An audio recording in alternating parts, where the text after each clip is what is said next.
भूतिया मिठाई। गांव के एक कोने में एक मिठाई की दुकान थी जिसे रामू चलाता था। उसकी दुकान की मिठाइयां पूरे इलाके में मशहूर थीं।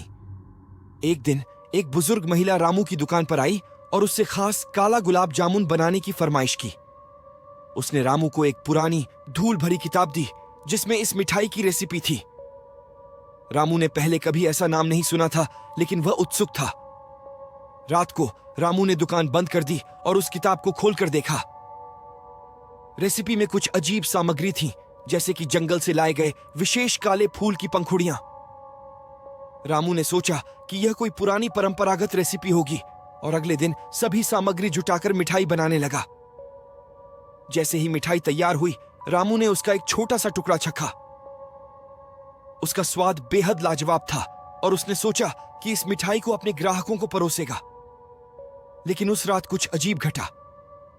रामू की नींद में अजीब सपने आने लगे, जिसमें वही बुजुर्ग महिला उसे चेतावनी दे रही थी कि उसने एक बड़ी गलती की है।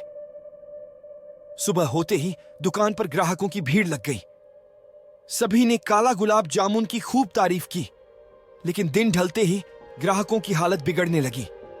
किसी की आंखें लाल हो गईं, किसी के हाथ पैर कांपने लगे और कुछ तो बेहोश भी हो गए। रामू यह देखकर बहुत घबरा गया। उसने तुरंत दुकान बंद कर दी और उस किताब को फिर से पढ़ा। उसने देखा कि आखिरी पन्ने पर लिखा था, यह मिठाई सिर्फ मृतकों के लिए है, इसे जीवित इंसान न खाएं। रामू के रोंगटे खड़े हो गए। उसने सोचा कि वह महिला कोई सामान्य इंसान नहीं थी। रामू ने तुरंत गांव के पुजारी को बुलाया और उसे पूरी कहानी सुनाई। पुजारी ने कहा कि यह मिठाई उस महिला की आत्मा को शांत करने के लिए थी जो इस दुनिया में भटक रही थी। उसने रामू को सलाह दी कि वह सारी मिठाई नदी में बहा दे और माफी मांगे। रामू ने पुजारी की बात मानी और सारी मिठाई नदी में बहा दी। उस रात उसने सपने में फिर से उस बुजुर्ग महिला को देखा।